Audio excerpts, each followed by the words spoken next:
Меня зовут Дмитрий Ковалевский. Я DevOps в компании PAM Systems. Начала свою профессиональную деятельность с C++ девелопера, но это очень было давно. Здесь мои обязанности. Как вы видите, они все коррелируются с DevOps практикой. И я вам сегодня хочу рассказать про ELK Stack. В агенде немножко вступления, как раз так, как Андрей рассказывал чуть-чуть. Выбор непосредственно самой системы расскажу, какие трудности и с какими трудностями мы столкнулись. Описание самого ELK стека и каждый в отдельности сервис.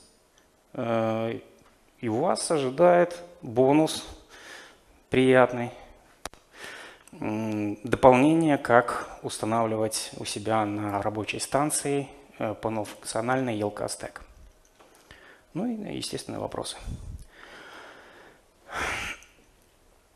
Все здесь присутствующие связаны с IT, я надеюсь. Java Enterprise Community. Вот. У вас связаны с программным производством программного обеспечения, поддержкой его, практически все. Кто-то тестировщик, кто-то программист, кто-то просто девелопер. Ну и, соответственно, неважно, что вы производите, или это IoT, или это Android application, или это iOS, или же Enterprise, чем вы, я надеюсь, занимаетесь. И вы все знаете, что любое приложение, оно оставляет следы. Логи, они стали сложные, они стали доступны, скажем так, в некоторых случаях очень тяжело. Системы развиваются, появляются новые возможности получать данные с вашего приложения, которое вы разрабатываете или тестируете, или сопровождаете. Или же как системный администратор, или как DevOps. И у вас сразу возникает, вот я вам сейчас покажу пример, это из нашей практики старой, правда, было немножко давно, но это актуально до сих пор. Вот у вас старый стандартный провайдер классический, где-то там в Европе или в Америке, и у вас имеются сервера, на которых расположены части приложений. Что-то из них сервис, что-то из них application. В данном случае вы видите Tomcat. Не знаю, там красиво, некрасиво, он стандартный. И все знаете, что вот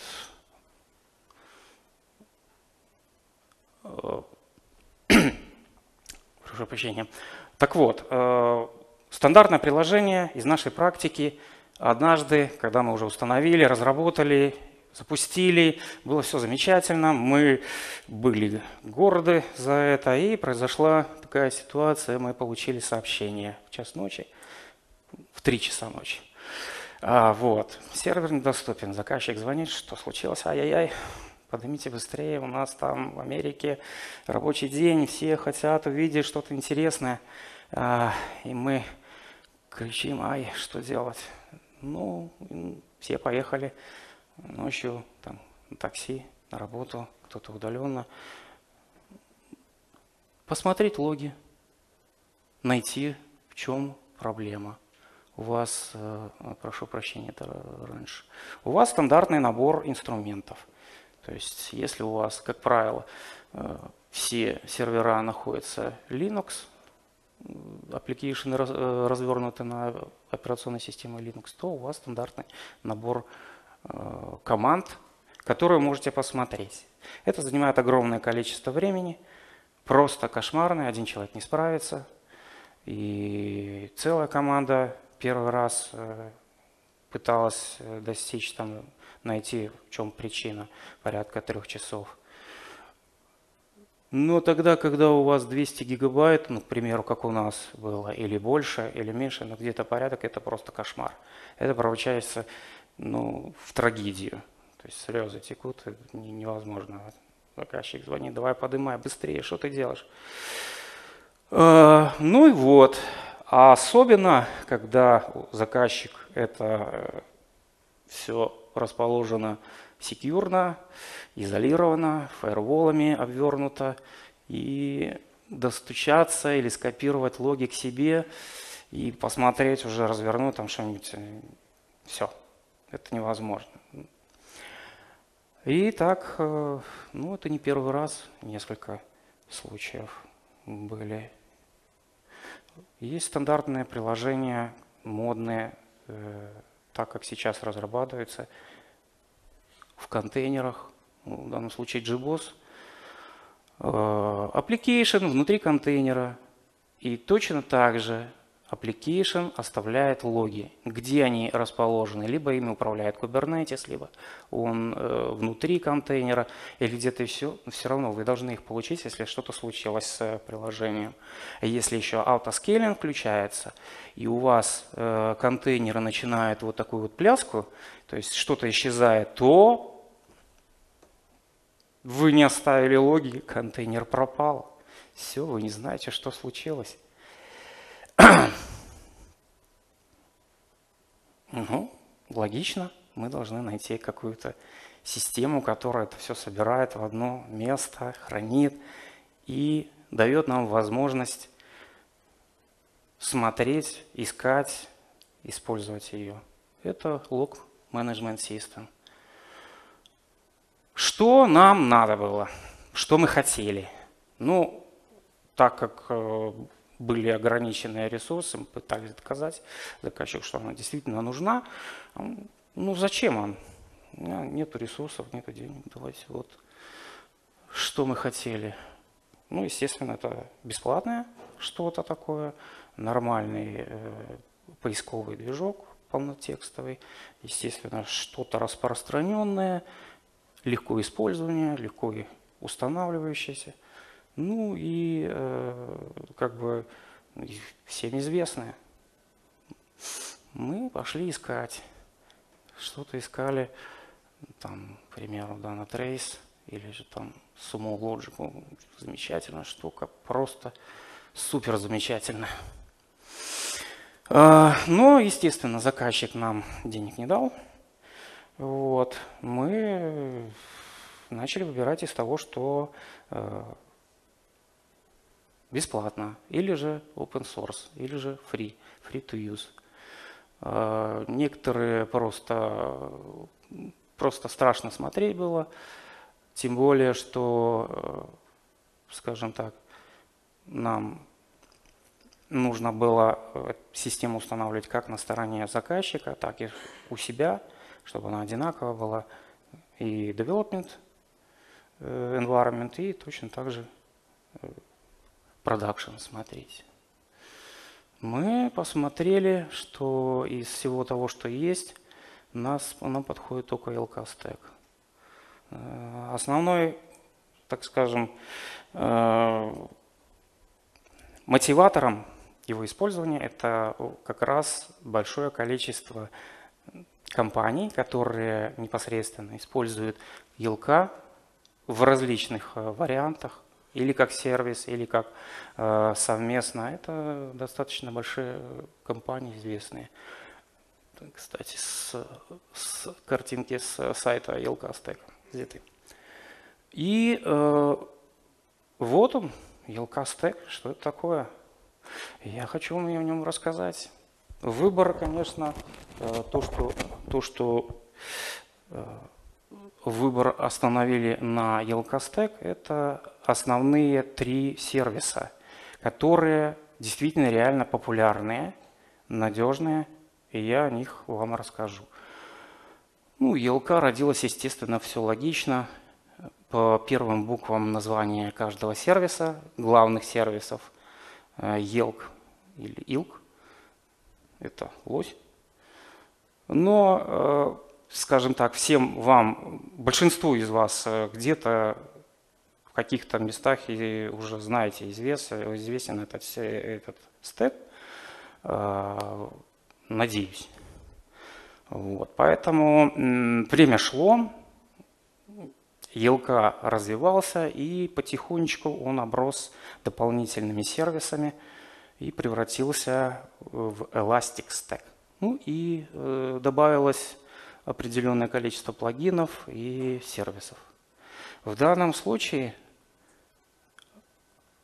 я вам рассказывать буду вот про эти 3 сервиса: Bits, коллекторы и Security. Это все эти сервисы, они относятся к open source, то есть использование как под GNU лицензия. И сейчас недавно появилась возможность использовать Security плагин как бесплатный.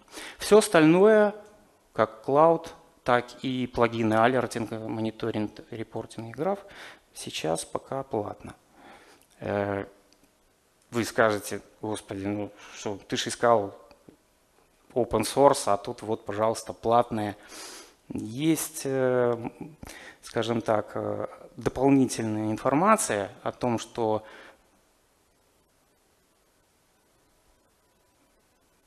вот эти commercial плагины, они разрабатываются тоже в рамках open source, но уже другой компании. Я тоже расскажу чуть позже об этом. Поэтому, и, естественно, ELK начали там переделать в Белк или ЛКБ, потому что появились Bits.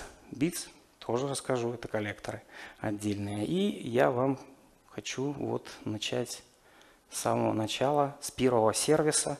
Это сердце ELK стека, это Elasticsearch. Это полнофункциональный сервис, который позволяет искать, хранить информацию. И сервис позиционируется как NoSQL сервис, то есть не SQL.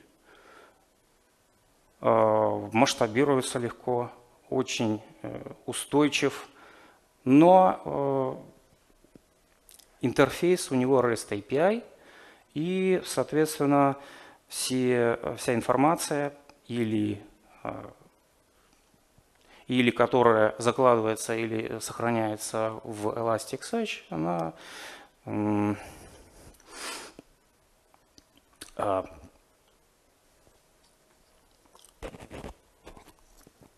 прошу прощения, она сохраняется через JSON. Либо вы читаете из Elasticsearch JSON, либо вы туда записываете. Да, так вот, Elasticsearch – это действительно очень удачное решение, на базе которого как раз и весь Elastic Stack и ELK Stack и развивался. То есть в данном случае этот сервис используется некоторыми компаниями отдельно, и на базе вот Elasticsearch даже построены лог-мониторинг системы уже других компаний. Поэтому, ну вот я вам покажу, как он работает, и вы увидите непосредственно вживую. Структура его, ну, естественно, так как он должен быть устойчив, то он расположен на различных серверах, различных регионов, если это касается клаудов. И схема его – это кластерная. Основным местом сервера хранилища – это ноды, элементами хранения индексы, а уже непосредственно внутри индексов кусочки, шарды – это уже сами места хранения. Вся информация хранится и как сохраняется, читается, это формат document, doc. И самое, скажем так, любопытное, то есть самое важное в этом кластере, это то, что он как масштабируется, информация реплицируется, в частности шардов. Если, к примеру, у вас пропала одна нода, то у вас вся информация сохраняется. Здесь приведена табличка, которая коррелирует те объекты Elasticsearch с вам всеми известными базами данных. То есть индекс – это база данных, тип – это таблица, документ – это запись, поле, колоночка и так далее. Язык Domain Specific Language как альтернатива SQL, поэтому он называется NoSQL. Операции. Стандартные операции, как любой другой сервис, CRUD, создание, обновление, чтение и удаление. Вот они, эти 4 способа, 4 операции. Как вы видите, они привязаны к методам HTTP запроса, то есть put, get, post и delete.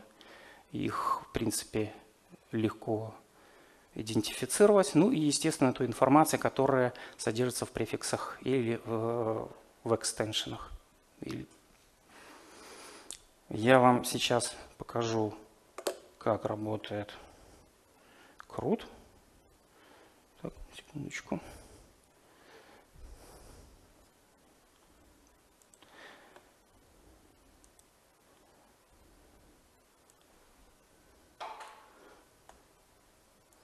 Я надеюсь.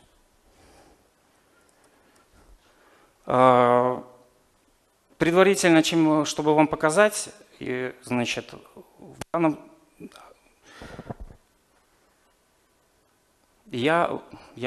так, секундочку, шрифт, нет, нормально.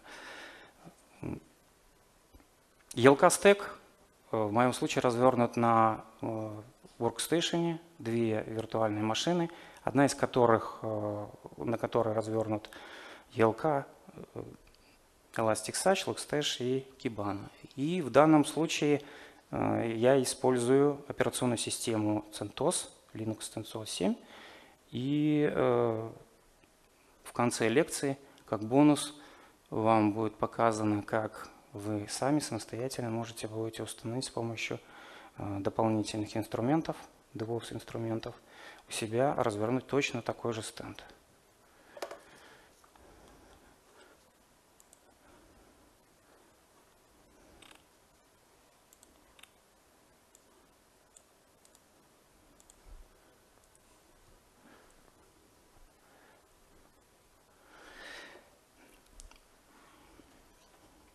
Первая команда, первая операция – это чтение методом get.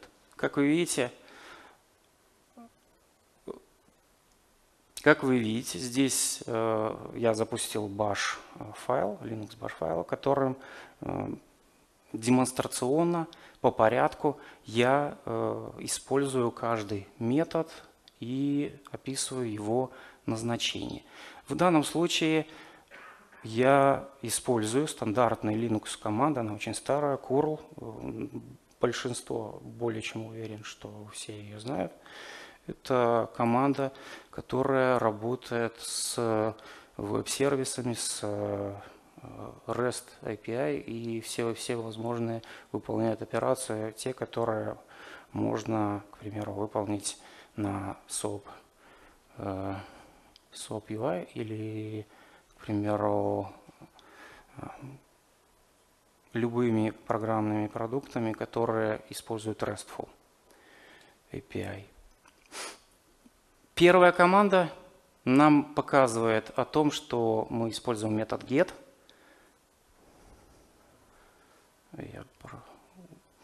Так как у меня на слайде не презентация, а консоль, поэтому я буду лазерной указкой использовать. И префикс кластер у нас показывает его состояние. Вывод в JSON формате. То есть вы видите, что в данном случае мы имеем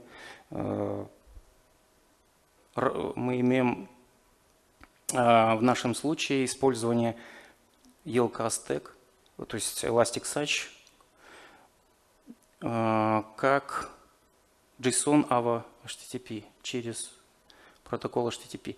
Да, чуть сумбурно я рассказываю, прошу прощения. Сам Elasticsearch у меня развернут непосредственно на этой виртуальной машине, на этом хосте. Естественно, я использую localhost и стандартный его порт 9200. Следующая команда – это создание индекса. Все очень просто. Метод put, наименование индекса, и мы видим результат о том, что он создан, успешно создан. Опять же, я вас хочу, чтобы вы обратили внимание о том, что output в формате JSON. Есть дополнительные сервисные команды, которые выводят состояние самого Elasticsearch. В данном случае команда cat и indicates, да, indices. Она выводит список всех индексов, которые сейчас находятся, сохранены в ELK стеке. Мы видим, что мы действительно создали индекс с наименованием presentation. Следующей командой, опять командой put, мы создаем запись, то есть документ, и скармливаем то же самое JSON, указываем в контексте, что это действительно JSON, несколько тут смазано, не видно, и видим результат, что он действительно создан. Дополнительно мы создаем второй документ и читаем методом get. Прочитали, посмотрели, да, действительно, это те самые данные, которые мы туда записали. Второй документ, то же самое, все замечательно. И мы сейчас, следующая команда, это update, но в данном случае мы используем метод put HTTP и перезаписываем второй документ полностью, видим с успешным результатом, но уже результат не created, а updated.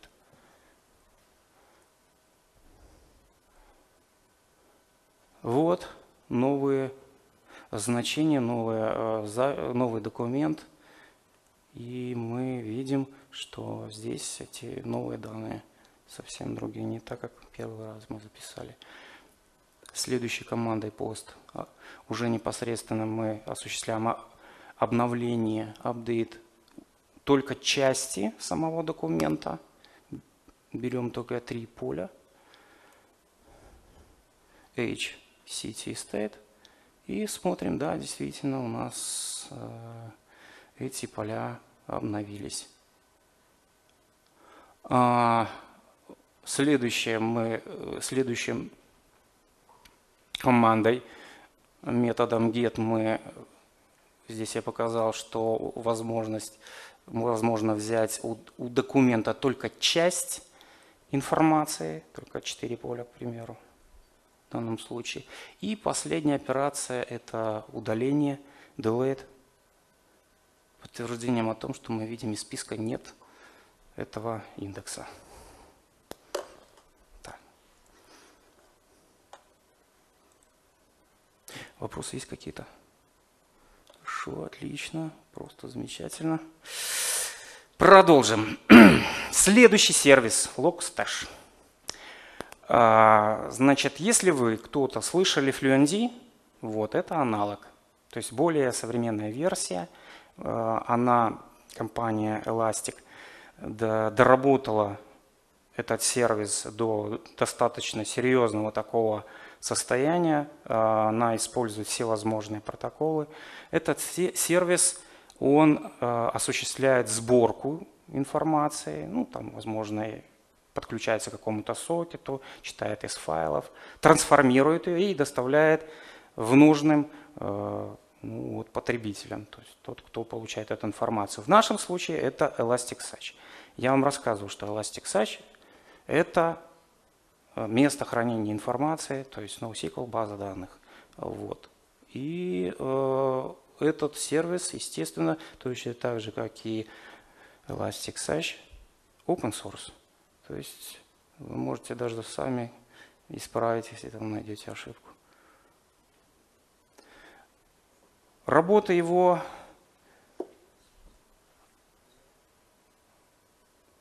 Logstash работает по принципу конвейера, получает какие-то данные из... Сейчас, секундочку.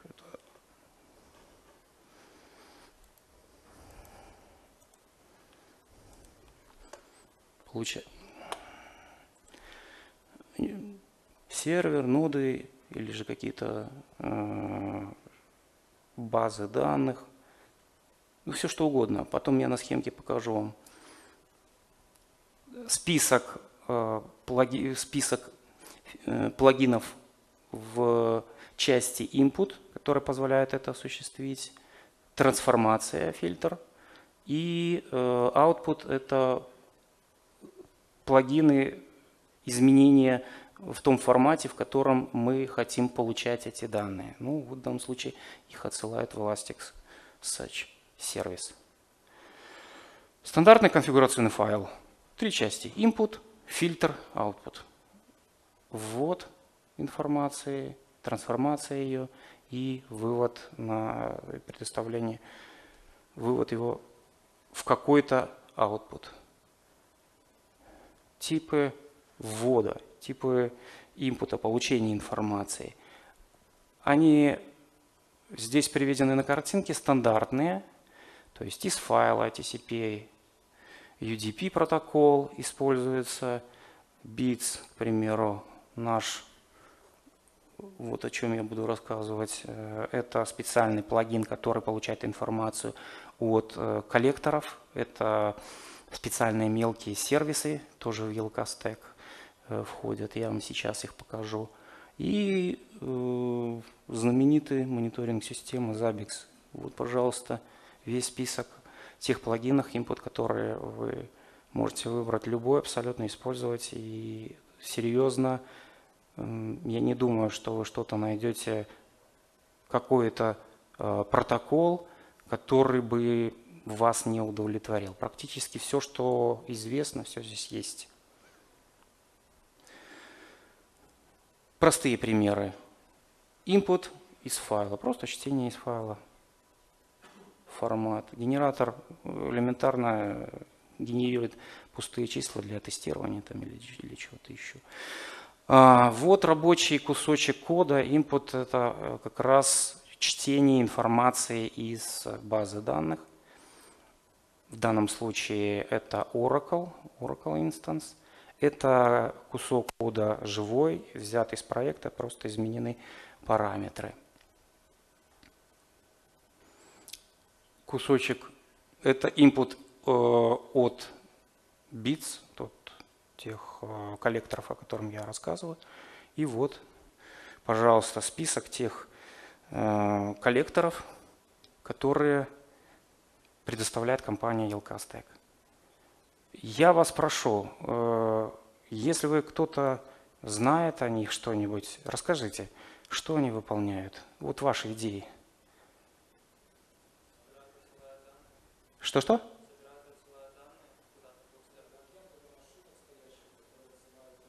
Да. А что они выполняют, каждый из них? Вот что-нибудь вот по названию.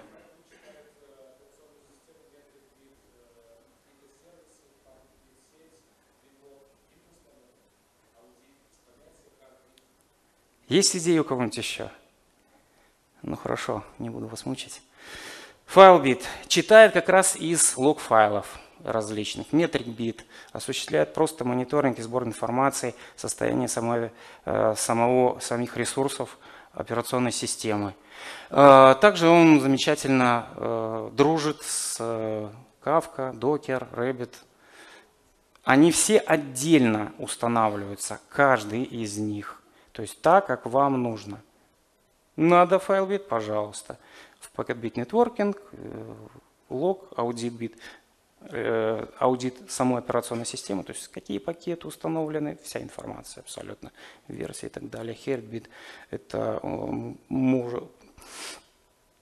мониторит, к примеру, состояние ваших веб-аппликейшн и всех сокетов, которые только есть на workstation, на инстансе, на хосте. Ну и function bit – это serverless бит-коллектор, который используется в клаудах. В частности, Amazon AWS использует function bit. Опять же, это не полностью все коллекторы, часть из них разрабатывается, поэтому я привел только самые известные. Вот, мы дошли до, значит, до следующего части контейнера, прошу прощения, конвейера.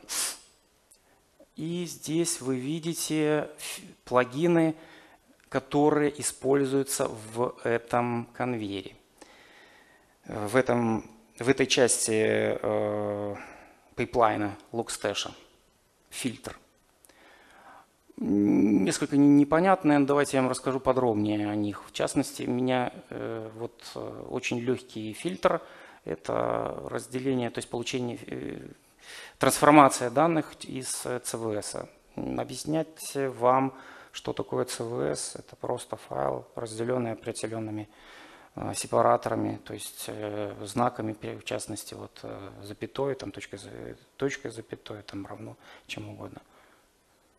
И самый основной и рабочий фильтр – это grok. Grok он выполняет роль регулярного выражения, то есть он просто-напросто берет строку из инпута и ее трансформирует в те значения, которые нам необходимы, и формирует и присваивает определенным полям. Более сложный фильтр, он читает часть логов с меткой начала и конца. В частности, у меня вот фильтр, который, как только строку встречается наименование Transaction Start, и формирует пул записей, и как только встречает Transaction End, он этот message закрывает и уже отправляет в output. Я просто показываю, что есть легкие способы, есть простые, но я остановлюсь на гроке, более простой вариант. В данном случае мы видим, что input получает строку. Вот эта строка обыкновенная из Apache или Nginx сервиса и использует паттерн, который является стандартным паттерном в Logstash. Вот есть ссылочка, где списки всех паттернов. Потом вы получите в документы. И после того, как он распарсил эту строку, мы получаем вот такой вот JSON-чик. То есть он просто разбил по полям это сообщение. Паттерн выглядит следующим образом. Вот наименование. Опять же, я привел ссылку на GitHub, где полностью список всех вот этих внутренних паттернов, используемых в Logstash.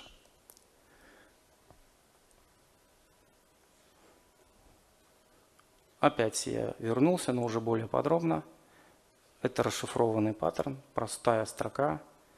Мы видим, что на первой позиции и разделенным пробелом, к примеру, находится IP. Вот он, пожалуйста, регулярное выражение IP присваивается полю клиент, и мы видим в output, естественно, такой точно так же get метод слова, и мы видим результат индекс, URI pass парам присваивается полю request, мы видим результат в JSON, номер и точка, число с плавающей запятой, duration. Все распарсилось замечательно. Это список фильтров, плагинов для фильтра Logstash. Тоже достаточно много, и так как сервис очень сильно развивается, появляется все новое. Я сейчас вам покажу, как используется Grok Debugger для облегчения жизни работы с непосредственно парсингом строк. У меня есть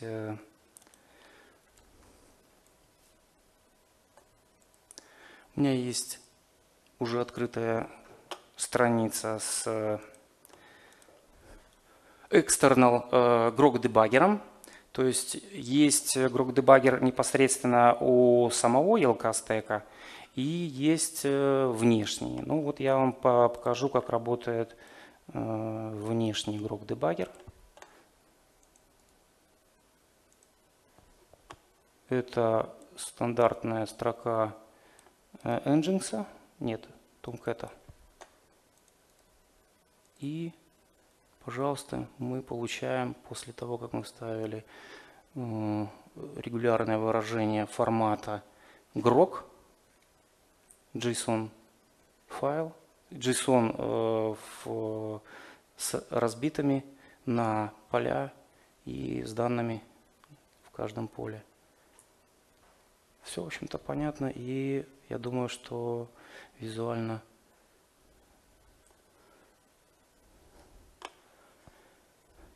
продолжим.